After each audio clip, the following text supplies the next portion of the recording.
Bula, I'm DJ Toro. Join me every Monday to Thursday, 7 until midnight.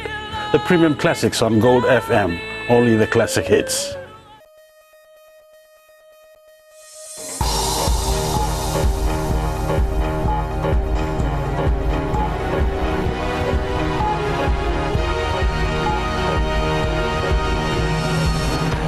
Tonight on FBC News, Fiji signs new protocols with Russia on first state visit by Prime Minister Voreqe Bainimarama.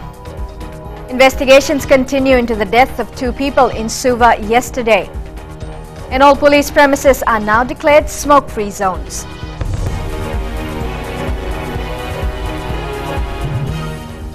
Welcome to FBC News. I'm Amrita Priyadarshini. Fiji has signed a series of bilateral agreements with the Russian Federation during the first ever visit to Moscow by a Fijian leader. The Prime Minister Voreqe Bainimarama and his Russian counterpart Dmitry Medvedev witnessed the signings. Edwin Nand reports. Fiji and Russia have signed new protocols on military and technical cooperation, a mutual visa exemption scheme, cooperation in tackling money laundering, the proceeds of crime and the financing of terrorism, public health assistance and university exchanges between Russia's Far East University and the Fiji National University. Negotiations will also begin soon on a double taxation agreement and an air service agreement to establish air links between Moscow and Nandi and significantly boost the number of Russian tourists visiting Fiji. The signing capped a day of intense activity in Moscow, which began when the Prime Minister laid a wreath at the tomb of the unknown soldier along the Kremlin wall in the center of the Russian capital. This was followed by a meeting between Prime Minister Bainimarama and the Russian Prime Minister Medvedev at his official residence Gorky House on the outskirts of Moscow. The 2 leaders pledged to strengthen their bilateral relations and improve trade and economic ties. These were described as having been largely sporadic and uncoordinated in the past.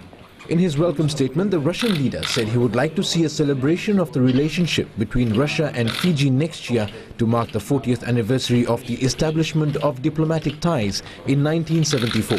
To this end, he invited a Fiji delegation to visit Russia next August to mark the occasion. Prime Minister Medvedev expressed the Russian government's continuing support for Fiji's contribution to United Nations peacekeeping efforts. After Prime Minister Bainimarama gave an update on Fiji's progress towards the elections in September 2014, the Russian Prime Minister said Fiji had the right to be left alone to map its own way forward without being dictated to by other countries. Russia, he says, respects the sovereignty of every nation, big or small, and their right to decide on the development and their future. The Russian leader also accepted an invitation from the Fijian Prime Minister to send a senior representative to the summit meeting of the Pacific Island Development Forum in Nandi in August. He indicated that his Foreign Minister Sergei Lavrov would be the most likely official to lead the Russian delegation. Edwin Nand, FBC News. More has been revealed about the identity of the couple found dead in their home in Watuanga, Suva yesterday. Police spokesperson Anane Soro told FBC News the couple, a school teacher and a university student, are both 32 years of age. Investigators are still working at the scene awaiting post-mortem results. Police are treating the case as murder-suicide. I really don't want to speculate on the reasons why this case happened. We want to let the investigations take its course, and then maybe we can come up with the reasons as to why this happened. But just to couples, if you are having some sort of problems, disagreements of some sort, that we the best advice is to solve it in an amicable manner through dialogue. The bodies of the couple were discovered in a pool of blood in their bedroom. Police officers and their families today declared that all police-owned premises are smoke-free zones. This follows a decision by the Commissioner of Police, Ioane Valarua, on June 9th. A health audit shows that over 300 officers are likely to suffer from a fatal cardiovascular disease within the next 10 years if they don't look after their health. The declaration of smoke-free zones started with a march from the Police Academy complex in Nasova to the Academy ground. Police officers joined by their wives and children. The huge turnout here is indicative of solidarity against the negatives of non-smoking, and it's also support that Nasova be made a smoke-free zone. We, the members of the Fiji Police Force and our families, The declaration covers all police officers, their families and visitors with the unveiling of the smoke-free zone billboard at Nasova. The force is worried its members are dying prematurely to non-communicable diseases due to lack of physical activity, unbalanced diet, obesity and smoking. Of the 60%, 44.67% officers currently smoke, and with smoking named as a behavioral activity directly linked to non-communicable disease. This is why we are taking this step to declare Fiji Police Force a smoke-free force. What are causing this NCD crisis? It's because of tobacco use, it's because of harmful use of alcohol, it's because of unhealthy diets, and because people are physically inactive. Fiji, being a small country with a population of less than 900,000, is struggling with burden of death, and this is caused by tobacco use. The decision to ban smoking in all police facilities is welcomed by the law enforcement agency community. To be a smoke-free zone, it's something that will educate them and motivate them that they can stay fit for long. This is paramount in terms of our health, because our health, once we live a healthy life, a wellness altogether contributes to a healthy nation, to a healthy police force. To mark the occasion, the police commissioner's wife, Kesaya Naiwolorua, who was also the chief guest of the event, opened the Police Wives Sports Competition. Today's declaration of Fiji Police smoke-free zones will surely resonate across the nation. Mikolonga, FBC News. After the break, children as young as 11 found to be suffering type 2 diabetes.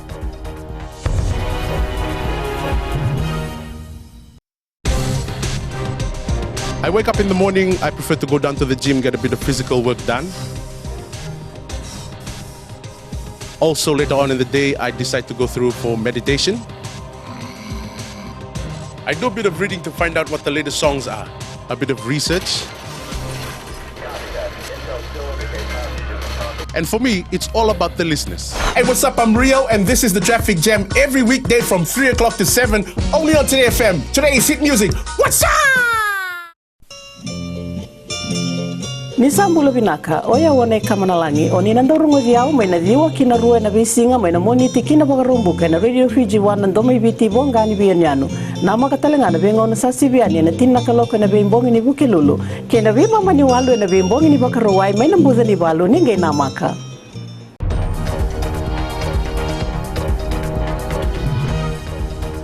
Welcome back here with FBC News. Now, young children are contracting type 2 diabetes because of their lifestyle. The Health Ministry has revealed that the NCD, usually found in adults, is also becoming prevalent among children as young as 11 years old. Vasita Kotewasawasa reports. Type 1 diabetes is the body not being able to produce insulin. However, this isn't what the ministry is worried about. Usually for children is a type 1. Which means the insulin which is needed for diabetes is not working in them. We have to inject them with insulin.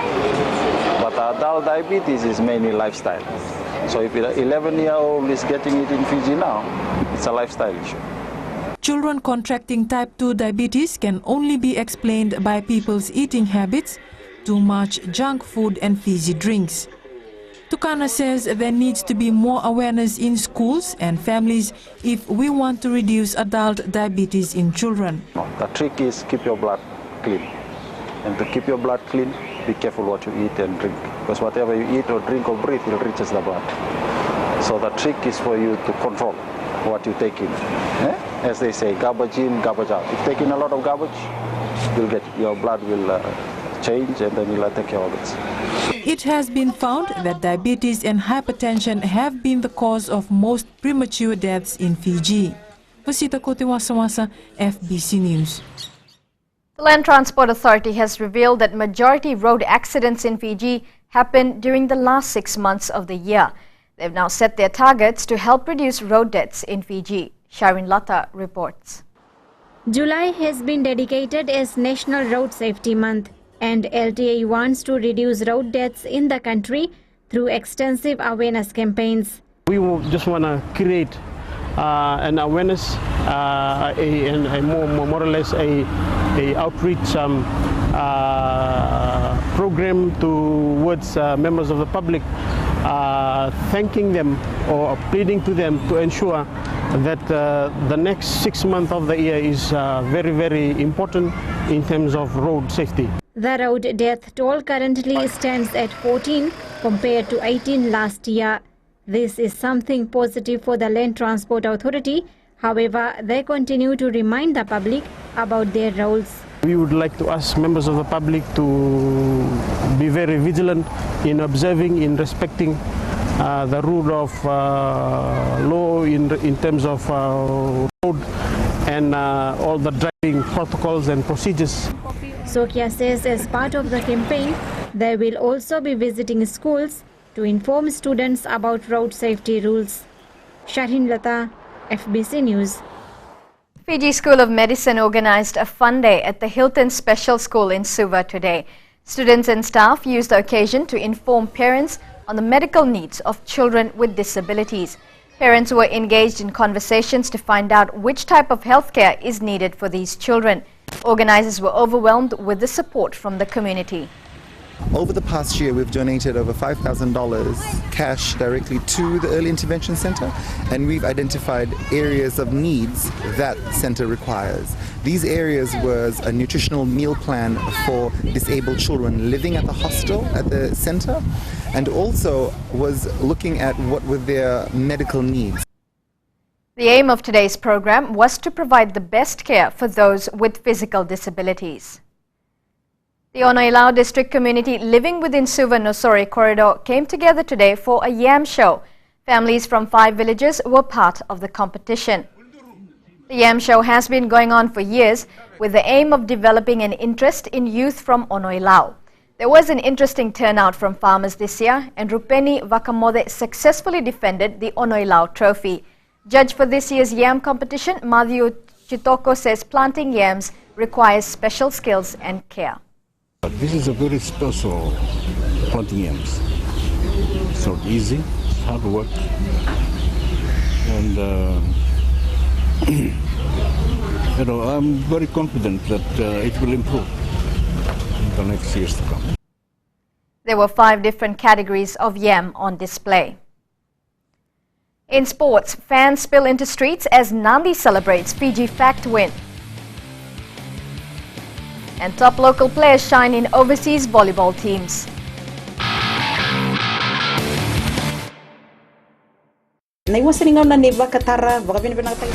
Bola, oya wasala bilawa. Dopa te kiau mena diwa kina tini karona kaloko na single boni moniti kina wagarumbuka. Kako ni valata na no musui ni sari na kaisa muriendo loloma leone vani ni nau omgori ke de mena diwa kina tini karona kaloko na single boni moniti kina wagarumbuka na Bula FM number 2 en sere.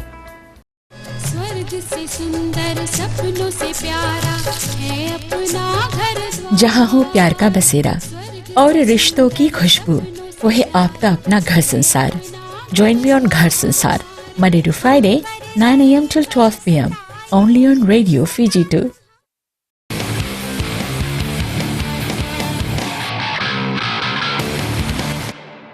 The Fiji Sevens team got off to a winning start in the Rugby World Cup Sevens this morning, thrashing neighbours Tonga 45-0.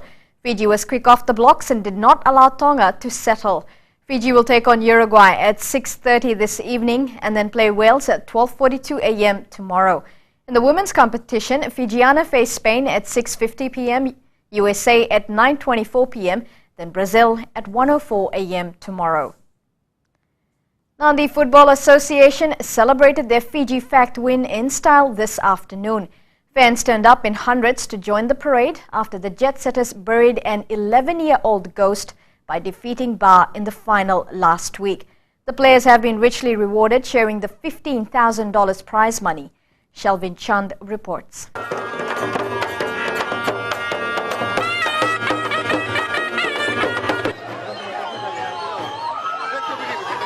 Nandi town came to a standstill, with fans spilling onto the streets. This is the trophy being paraded by the new champions. Behind them, crazy soccer fans dancing to the victory. Even people, horses and bicycles came out to the party. These fans did the talking today.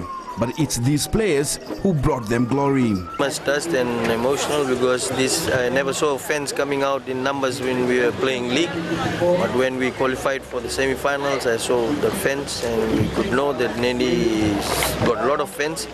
But I request these fans to be loyal to the team throughout the season. It's a young team.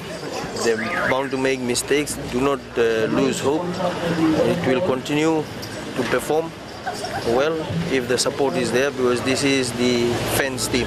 While this is the first major win for the coach and his side, they hope it's not going to be the last. I was really surprised to see the crowd. It was in big numbers. This was the first time I saw this many crowd, even larger than the crowd in the ground, because some of them they could not come because of the work commitment. But the amount of support they showed to Nandi team, I think it is great for Nandi players and the Nandi district team.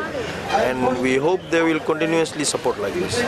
It's taken the Fiji fact to spark their supporters back to life. Hopes are high this will be the beginning of a new era for Nandi soccer.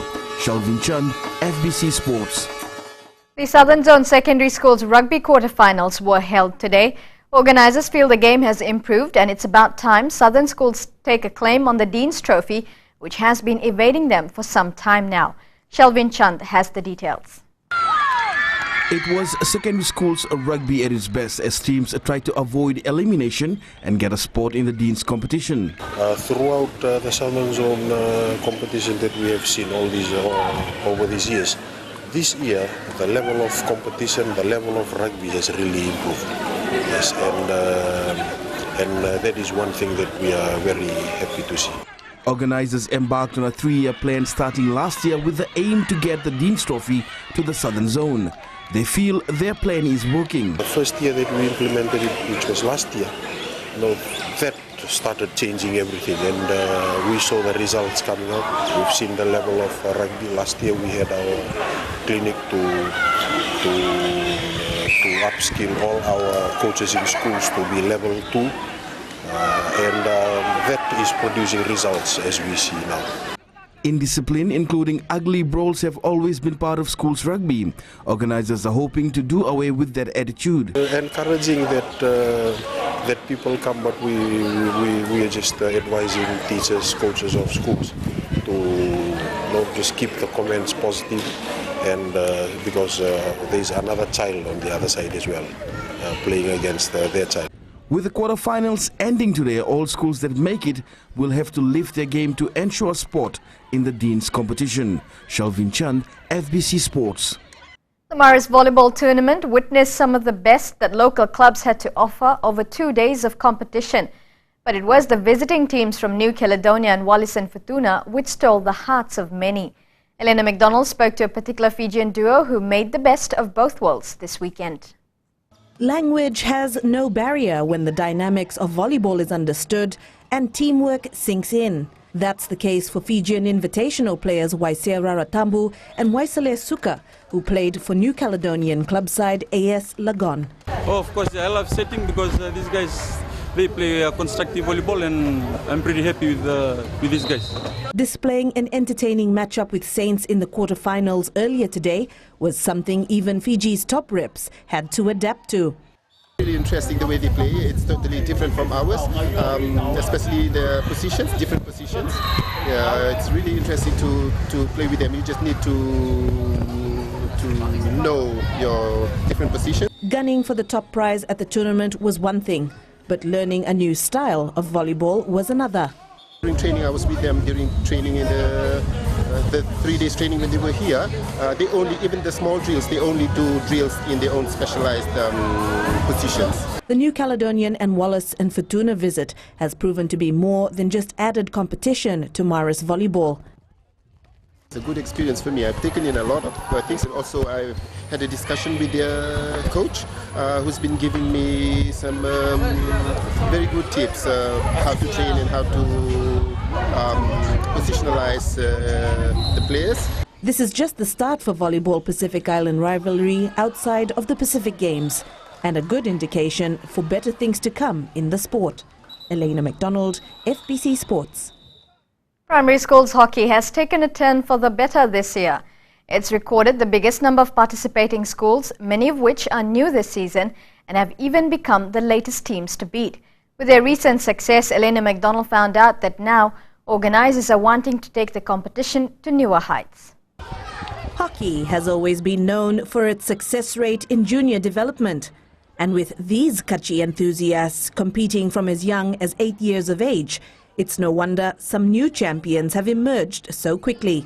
International primary, and they have taken out the under 10 grade in the Super 6 tournament and as well as the league, and those were the new surprises. Alas, all good things must come to an end following a hectic 8 weeks of competition. We are coming to the end of our season, next week being the last tournament with the 11-a-side tournament. It's a one-day tournament, and it will be exciting as we complete the season, and we hope to award the players with an award night at the end of this term.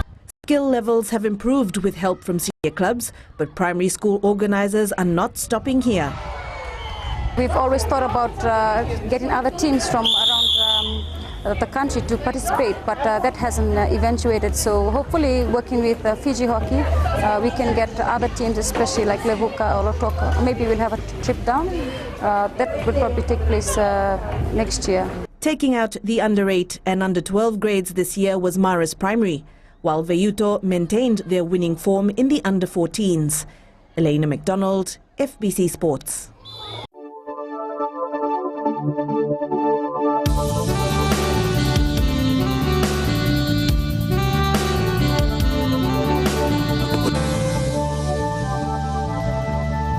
It was mostly fine throughout the country today. Suva did see some afternoon showers though. Lambasa was a high of 33 degrees today. Other centres were also close by at 30. Nandi and Savu trailed with 29 degrees. Tomorrow's forecast is for cloudy conditions and afternoon showers around the country. Lambasa will be the only place to get some sunshine. As for the further outlook, some showers over Kandavu and nearby smaller islands, Southern Lao Group and the interior and eastern parts of the other larger islands. Elsewhere, fine apart from afternoon or evening showers. Recapping the headlines, Fiji has signed new protocols with Russia on Prime Minister Voreqe Bainimarama's first state visit. Police continue investigations into the death of 2 people in Vatuanga, Suva yesterday. And all police premises now declared smoke-free zones. To the poll question now. Does Fiji Sevens have the right combination for the Rugby World Cup? To take part, visit www.fbc.com.fj. Remember to send us newsworthy pictures and videos. Email citizenseyes@fbc.com.fj. Before we leave, best of luck to our Fiji Sevens men's and women's team at the World Cup. I'll be back on Monday. Until then, have a safe and enjoyable weekend. Good night.